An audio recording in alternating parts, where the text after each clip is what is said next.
En el último tiempo venimos asistiendo a una serie de investigaciones que están relacionadas con el campo de la comunicación y en algunos programas, especialmente en América Latina,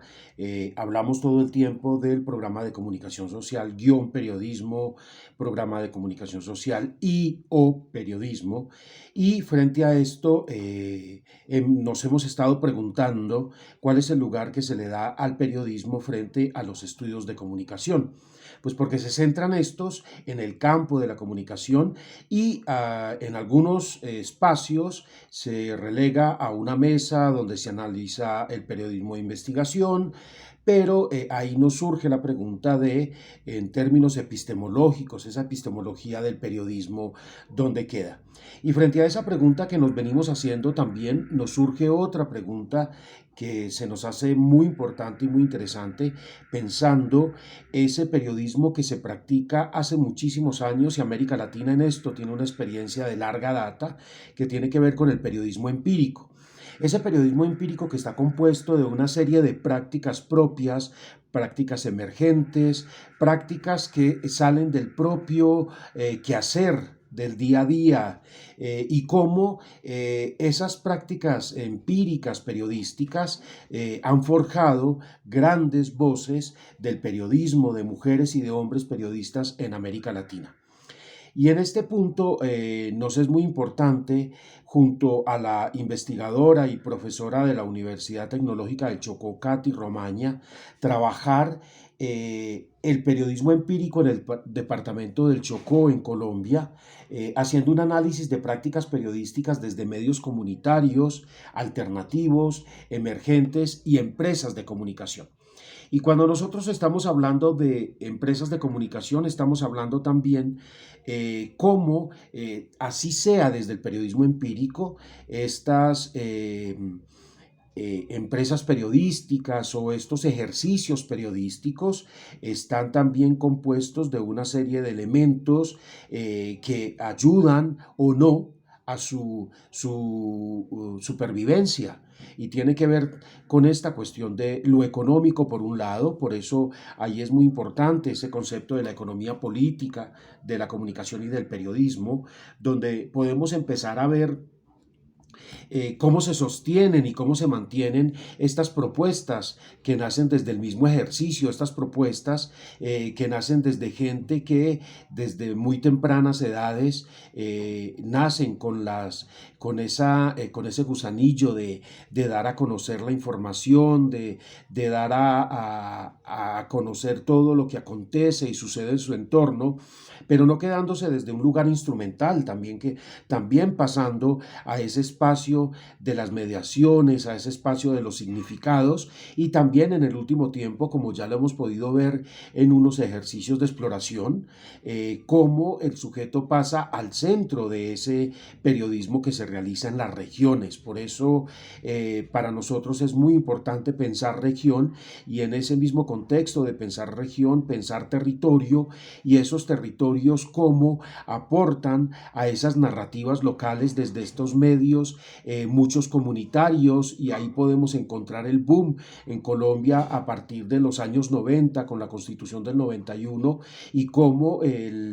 que el gobierno y en ese momento el Ministerio de Comunicaciones otorgara una cantidad de licencias que dieron la posibilidad de crear muchos medios comunitarios, alternativos, pero estamos hablando desde lugares diferentes, estamos hablando desde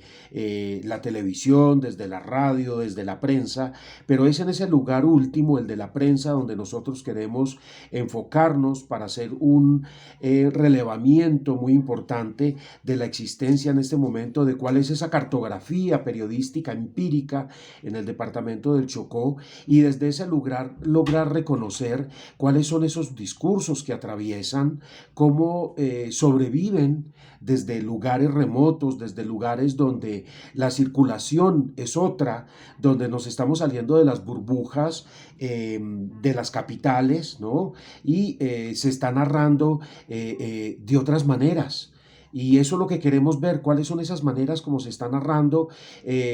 cuáles son esos soportes, esos artefactos comunicativos en estos espacios, en estos lugares, cómo el boca a boca se convierte en un ejercicio de comunicación muy importante, pero también cómo se van creando diferentes soportes para llevar la información. Aquí no estamos hablando de medios hegemónicos ni de medios tradicionales, estamos hablando de espacios donde se recrean unas otras maneras de narrarse, de ser narrados. En ese mismo sentido, no vamos a intentar ver cuál es el papel que juegan, por ejemplo, las redes de comunicación actuales, las redes sociales de comunicación actuales. Y también mirando las redes sociales, también las redes humanas, que sería un lugar muy importante y un lugar centrado para nosotros explorar todas estas posibilidades de comunicarnos y esas posibilidades de estar en el mundo en un departamento que siempre ha sido un lugar común en la escritura, un lugar común en la literatura, un lugar común en el periodismo, en un lugar común cuando se habla del departamento del Chocó en Colombia por una cantidad de cuestiones físicas, geográficas, pero también vemos cómo allí surgen y emergen una cantidad de prácticas que nos interesa visibilizar. Y ese es otro de los grandes objetos de este trabajo en una primera fase, y es la posibilidad de visibilizar esas formas de trabajo, esas formas del periodismo empírico, y mirar dentro de ellos las posibilidades o no también de pasar por en algún momento la academia, si la academia ha tenido alguna influencia, si muchas y muchos de esos periodistas empíricos se han formado en algunos diplomados, en algunos talleres, en algunas aproximaciones a la academia, o todo por el contrario, puede ser también que surjan necesidades de formación o algunas necesidades de canalizar proyectos y de mirar en términos de esas visibilizaciones, esas prácticas que podrían ser unas prácticas ejemplo para otras regiones del país y que nos permiten también cartografiar y ver en todo ese entramado cómo se está narrando la región. Y es una región que en algún momento, cuando nosotros estemos trabajando y haciendo estos ejercicios de campo, que van a surgir también otras cuestiones como el conflicto armado interno colombiano y las herencias del acuerdo de paz del 2016, también cuestiones de conflictos familiares, conflictos